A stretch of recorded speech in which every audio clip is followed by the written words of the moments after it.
આજે અમાरे ચંદેરિયા ખાતર એક મીટિંગ હતી સંગઠનની। એ મીટિંગની અંદર અમારે નવી નિમણૂકો આપવાની હતી, એ આજે થોડા લોકોને આપી દીધી છે। હવે પછી બીજી મીટિંગની અંદર અમે જે લોકો બાકી છે એને અમે એ કરીને એમને પોસ્ટિંગ કરશું।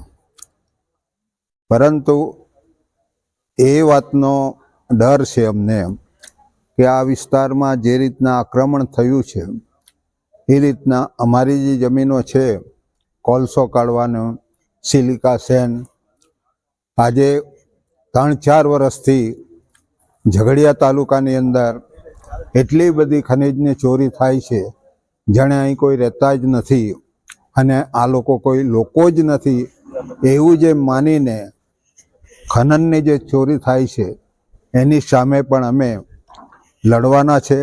અમારી તાલુકા પંચાયતો બને, જિલ્લા પંચાયતો બને, એ જાતના પ્રયાસ કરીને અમે અમારી જે જમીની હકીકત છે, જે જમીનો ઝૂંટવાઈ જાય છે, અત્યારે હું કહું તો ખોટું નથી કે બારોબાર પંચાયતોને, ગામ સભાઓને ખબર નથી, એટલા દસ્તાવેજ આ લોકોએ કર્યા છે, એને રદ કરવાની પણ અમે મુવમેન્ટ ચલાવવાના છે।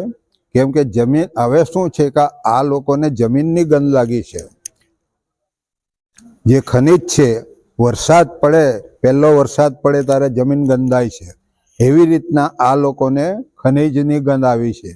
એટલે એ ચોરી કરવા માટે એ લોકોએ અહીં પડાવ નાખ્યો છે અને એમાં પૂરજોરમાં જે ચાલી રહ્યું છે એ ખનીજ ચોરી અમે અટકાવવા માટે અમારી રીતના બધા પ્રયાસ કરશું।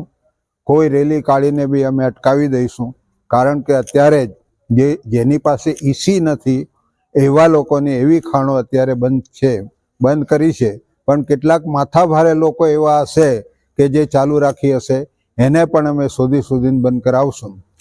કારણ કે આ દેશની અંદર જે સમસ્યા ઊભી થઈ છે એના બધા સાક્ષી છે। આજે મોંઘવારી ભયંકર છે, બેરોજગારી ભયંકર છે, લોકો બિચારા પાયમાલ થઈ ગયા છે અને એમને કોઈ રસ્તો મળતો નથી। પરિણામે કેટલાક લોકો બિચારા આપઘાત કરીને મરી રહ્યા છે અને આ સરકારને કશી પડી નથી આવા લોકોની। અને આ જે SAIR જે છે એ તો મતદાર યાદીમાંથી જે મૂળ લોકોના નામ કાઢી નાખવા માટેની આ એક તરકીબ છે। એને આધાર કાર્ડ બી વેલિડ ગણવો જોઈએ, અનાજ જે આપે છે અનાજ કાર્ડ બી એને વેલિડ ગણવો જોઈએ, અને જે પોતાનું એ કાર્ડ છે એ પણ વેલિડ ગણવું જોઈએ। એ આમાંથી કાઢી નાખવાનો મતલબ શું છે કે અહીંના જે મતદારો છે એને સાઇટ કરીને એમાં જે માનનારા લોકો છે એટલા જ મત આપે, એ જાતની જે વ્યવસ્થા ચૂંટણી પંચે જે કરી છે એને હું સખત શબ્દમાં વખોડું છું અને એનો અમે વિરોધ કરવાના છે। કારણ કે આ બધું ચાલે નહીં। બિહારની અંદર પણ 64 લાખ મતદારોને તમે સાઇટ કર્યા છે।